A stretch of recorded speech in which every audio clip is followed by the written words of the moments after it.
Hello दोस्तों, आप सभी का स्वागत है हमारे YouTube चैनल इंग्लिश गुरुजी पर। और आज हम लोग जानने वाले हैं काइंड्स ऑफ सेंटेंसेस के बारे में। तो आइए बिल्कुल समझते हैं इसको आसान भाषा में।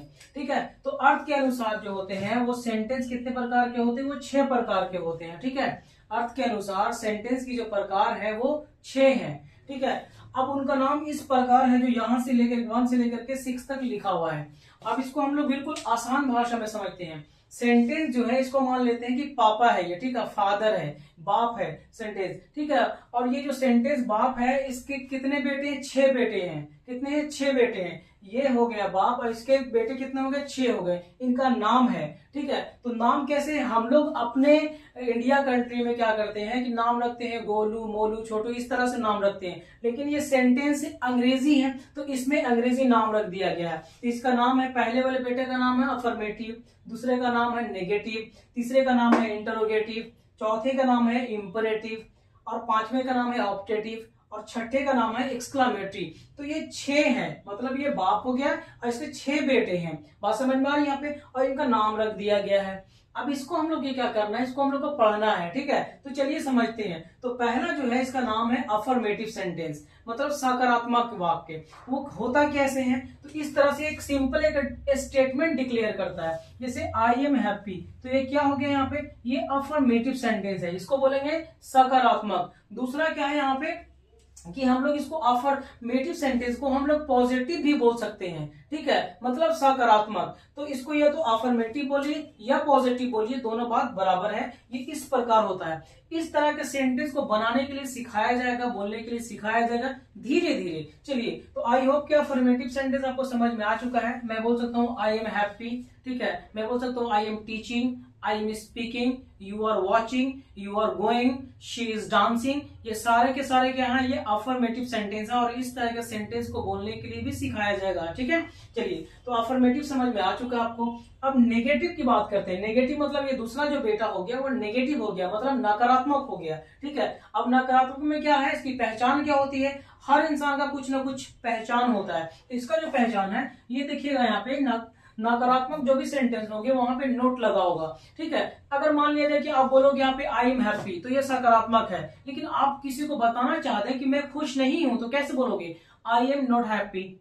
बोलेंगे आई एम नॉट गोइंग। तो ये जो नोट वर्ड आ रहा है ना, ये बता रहा है कि हमारा जो स्टेटमेंट है वो क्या है? वो नेगेटिव है। बात समझ में आई यहाँ पे? तो पहला बेटा का नाम अफर्मेटिव, दूसरे बेटे का नाम नेगेटिव। ये बात समझ में आ रही है? अब हम लोग बात करते हैं तीसरे बेटे के बारे में, जिसका नाम है इंटरोगेटिव सेंटेंस। मतलब क्या? प्रश्नवाचक। ये क्या कर रहा है? सवाल कर रहा है। ठीक है, तीसरा बेटा क्या करता है यहाँ पे? ये सवाल कर रहा है। ठीक है, तो अब ये इंटरोगेटिव को इस तरह से समझते हैं कि कोई अपराधी होता है तो देखोगे पुलिस उसे मार करके डंडे से उसे पूछती है। ठीक है, कि तुमने क्यों चोरी की, तुमने ये क्यों क्राइम किया। ठीक है, तो वहां से क्या किया जाता है? उसको इंटरोगेट किया जाता है और वहीं से वर्ड निकल के आया है इंटरोगेटिव।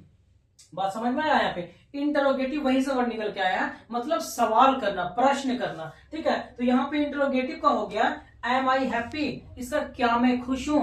अब मैं ये भी बोल सकता हूँ एम आई सैड, क्या मैं उदास हूं। तो इस तरह से हम क्या कर सकते हैं? सवाल कर सकते हैं। ये पहला तरीका है। ठीक है, जिसका हमें जवाब जो मिलता है वो यस या नो में मिलता है। ठीक है, तो am I happy, am I sad, am I going, am I dancing, are you speaking, are you learning, are you dancing, ये सारे के सारे क्या हैं? ये इंटरोगेटिव है। इसका जो जवाब मिलेगा हाँ या ना में मिलेगा। ठीक है, लेकिन दूसरा जो होता है WH से भी क्वेश्चन पूछ लिया जाता है, जैसे तुम कहाँ हो, तुम क्या कर रहे हो, आप क्या कर रहे हो, क्यों खेल रहे हो, कहाँ खेल रहे हो। ये सारा का सारा क्या बना? ये सवाल किया जा रहा है। लेकिन जब इसको सवाल का जो जवाब मुझे चाहिए वो एक स्टेटमेंट में आता है। जैसे मैं आपको बोलूं यहाँ पे कि आप क्यों खेल रहे हो, वाई आर यू प्लेइंग, तो you will answer because I am very happy today. ठीक है, मैं बोलूं कि why are you laughing, you will say I heard joke, मैंने क्या सुना? एक जोक सुना, मतलब मैंने क्या सुना? एक चुटकुला सुना, जोक सुना। तो इस तरह की चीजों को हम लोग क्या कर सकते हैं? यहाँ पे सवाल पूछ सकते हैं। तो हम लोग WH से भी पूछते हैं और हेल्पिंग वर्ब से भी पूछते हैं।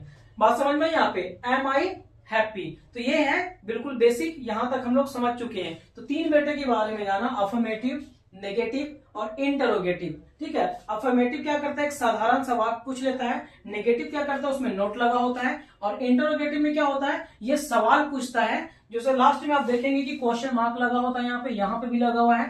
ठीक है, तो सवाल पूछने का 2 तरीका होता है जो मैंने अभी डिस्कस किया है, इसको बनाने के लिए भी सीखेंगे इसी वीडियो में।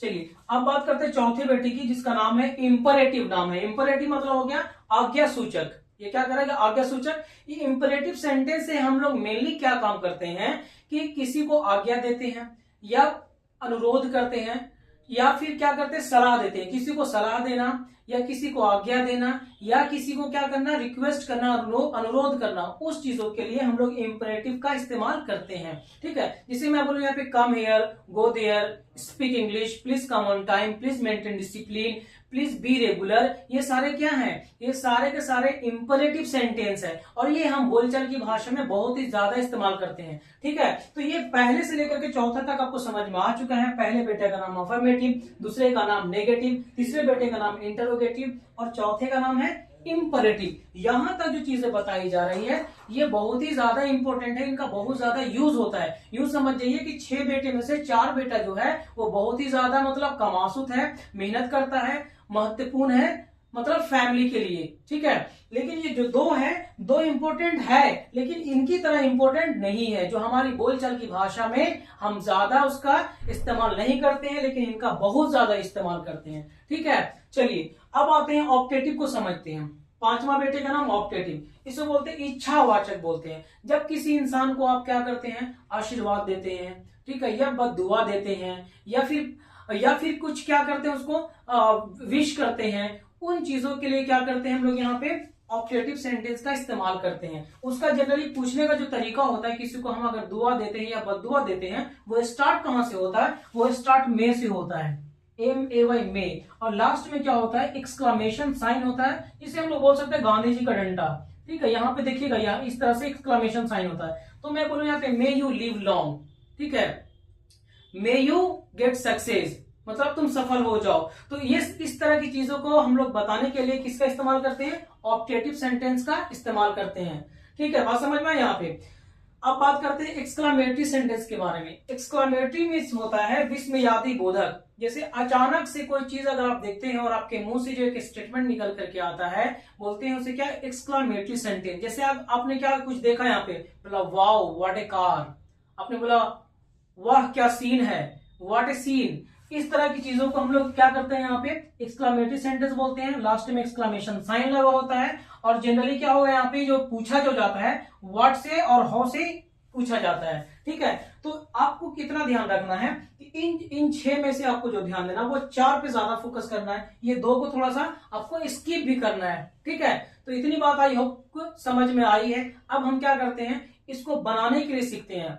अगर एक बार आपने बनाने के लिए सीख लिया तो आपका कॉन्सेप्ट क्लियर हो जाएगा और हम बिल्कुल रफ्तार से आगे बढ़ेंगे स्पोकन इंग्लिश की तरफ। जो बोलने का जो लक्ष्य रखा है हम लोगों ने, basics of spoken English, the dream will come true, you are at the right place, so you don't have to worry about it.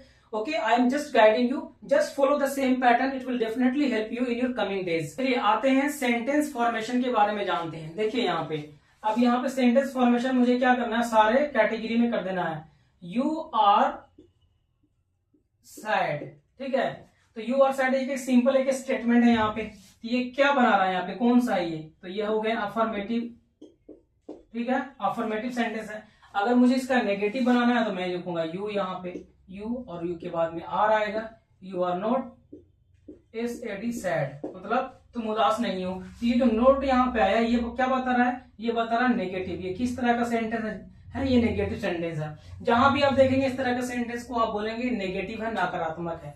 आप क्या करते हैं, इसका इंटरोगेटिव बनाते हैं। तो इंटरोगेटिव जब बनाते हैं तो थोड़ा सा चेंज हो जाता है। चेंज क्या होता है कि जो ऑक्सिलरी वर्ब होता है वो यहाँ आता है और ये जो होता है ये वाला यहाँ चला आता है। तो आर को क्या करेंगे, यहाँ पे आर को यहाँ लेकर के आ जाएंगे आर, ठीक है, और यू को यहाँ लिखेंगे आर यू, और SAD सैड, मतलब हो गया क्या तुम उदास हो।